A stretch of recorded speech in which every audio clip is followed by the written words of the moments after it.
So today we're going to work on some knee pain, all right? Whether that knee pain is to the inside of the knee, outside of the knee, or maybe that you've been told that you have some kneecap issues or floating kneecap, patellar tracking type stuff. We're going to work on getting after all of those things. Maybe that the leg or knee also feels a little bit swollen.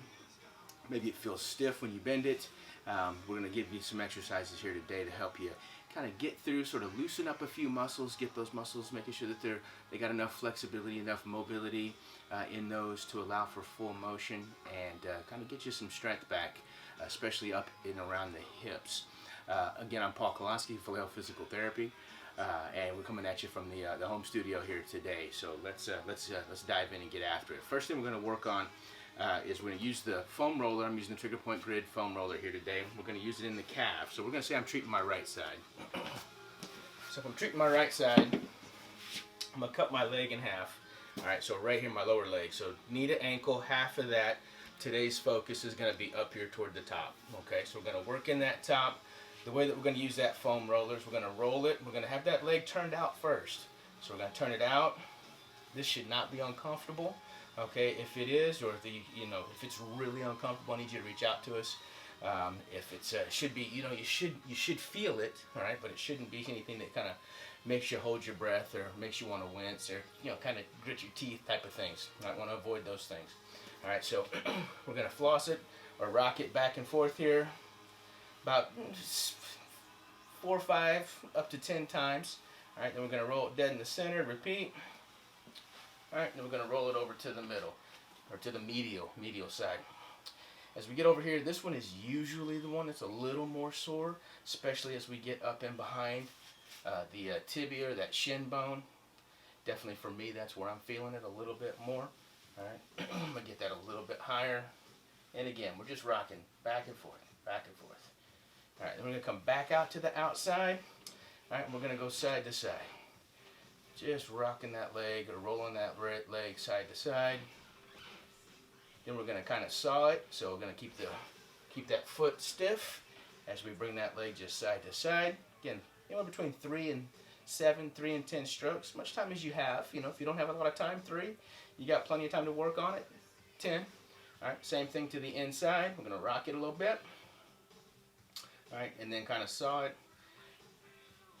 An advanced technique here, guys, we can put the other leg over top, all right, and then do some mobility or some mobilization at the ankle. So circles, back and forth, all right, just while you're putting a little additional pressure. Again, this pressure should not be enough that makes you react to it, okay? So if it's painful when you do this, I want you to hold off on this, save this one for another day. All right, so we got through the lower leg. We're going to move up into the thigh. Moving up into the thigh, we're going to get coming right from that calf. We're going to go right into the quad and the inside of the leg. We're going to stay with the same right side. We're going to stay with the same foam roller. So I'm going to go face down first. So I'm going to start way up at the top of my hip. I'm in a figure 4 position here on the other side. All right, we're going to work right through that quad. Make sure you're using your opposite leg for support, toes for support, elbows for support. Work all the way down that quad. We're going to do that whole quad. So here we're working on everything. We can roll it a little bit to the outside. I don't really want you specifically out there on that IT band. All right? But if it feels like that vastus lateralis muscle needs a little bit of work along that IT, certainly you can do it. And again, just rolling nice and easy, nothing crazy. All the way down to the knee. I might be getting out of frame here.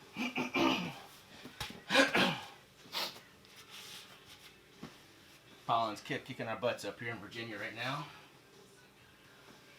All right, so getting down around that knee. So we want to get around that knee itself. Again, this is too advanced technique for some people if you can't maintain a good plank. We might need to switch you over to a lacrosse ball or a stick, and that's okay. Again, just reach out to us. We can modify these for you. All right, working through there. Advanced technique on this, we could go into a little bit of, again, some mobilization while we're holding it. Again, biggest thing to remember here, should not cause any significant increase in discomfort level that makes you want to grit your teeth or anything like that. All right, so that was the quad. Now we're going to move to the inside of the thigh. So we're going to turn that foam roller 90 degrees. All right. Now we're going to do our figure 4 position the other direction. All right. So I'm working right over the foam roller. All right. I'm working right out into that adductor muscle group. Again, just going to roll right through there. Nice, easy, slow pace. Nothing crazy.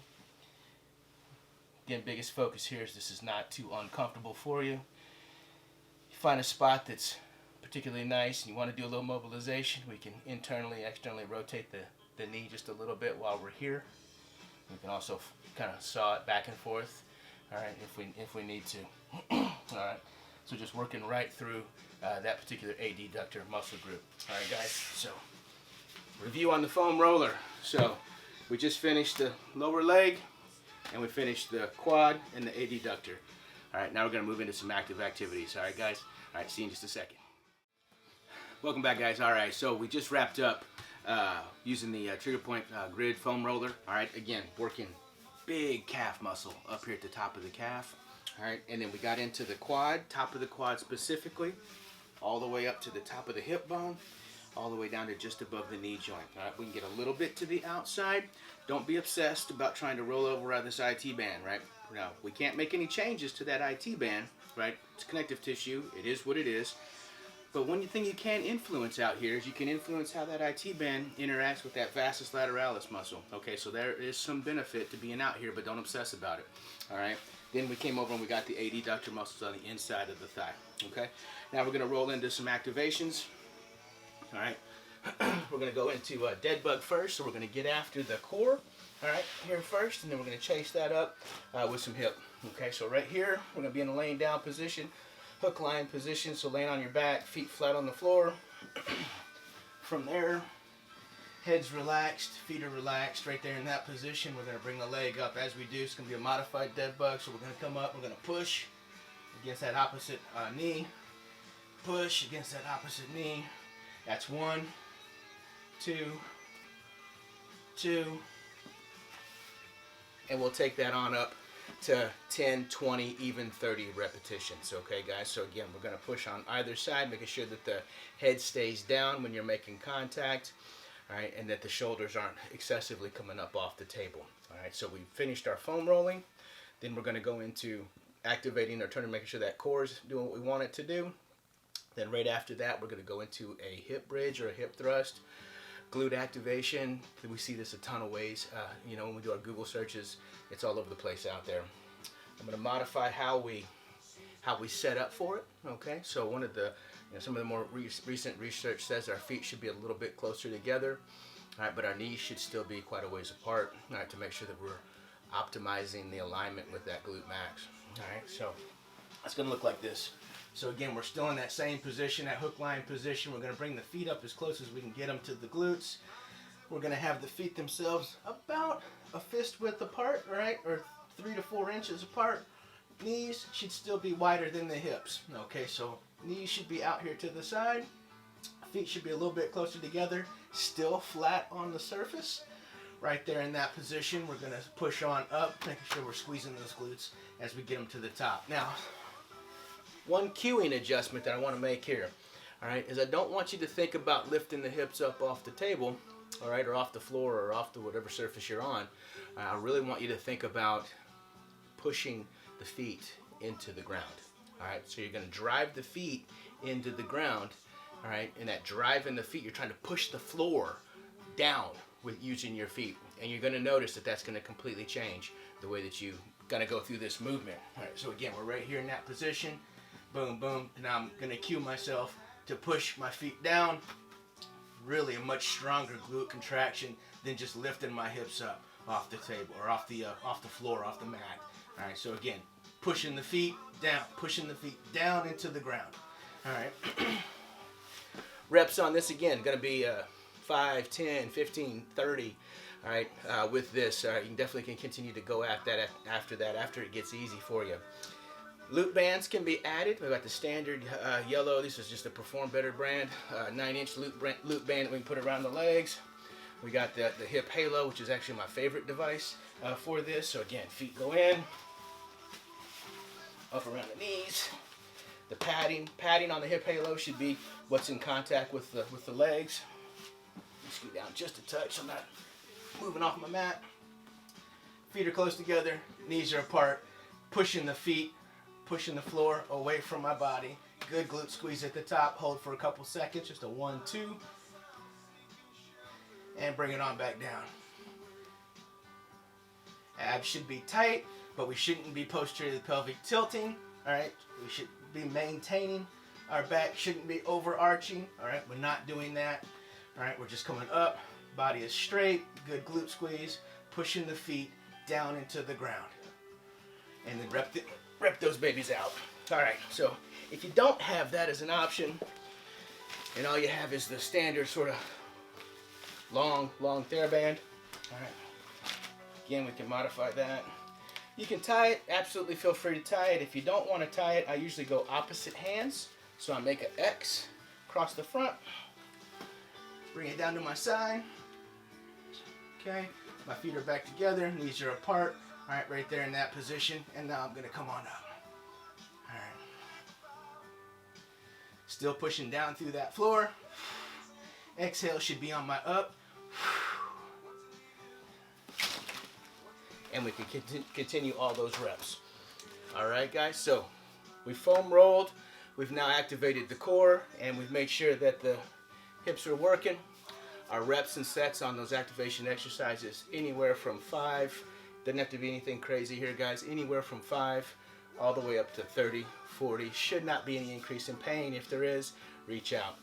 Last thing we're going to do now is we need to integrate this into something that we do. All right, so that could be squats. All right, so standard double leg squat. Okay, should be the last thing that you finish with. Again, with your squat, as you come up, you should be popping that last little bit of space, so the glutes should be on. Although my favorite is a single leg squat. Now, if the single leg squat's too advanced, stick with the double leg squat. So one foot out in front, other foot's directly underneath you. Hold on to something for support right there in that position, and nice, easy, small motion. Everything else about that squat should be the same. Okay, so you know, when you do a regular squat and we come up, we finish in a tall position.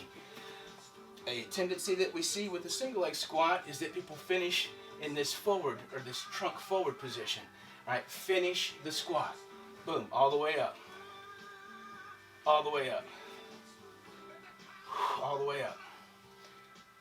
Exhale should be on the up. Okay, boom. All right, making sure my alignment is good. All right, and that's the single leg squat, guys. So double leg squat, single leg squat. We're gonna put some bands around the legs for the double leg squat. It's completely fine. Again, reps and sets, guys. 5, 2, probably 20, between 20 and 30. If you're doing single leg squats, probably gonna have to build up on that one a little bit more, but it definitely can still have a lot of benefit for you. Again, no pain with any of these movements. If you do, reach out to us. We can make some modifications for you. All right, email and contact information is going to be in the description below. All right, guys, Paul Kowalski, Vallejo Physical Therapy. Have a blessed day.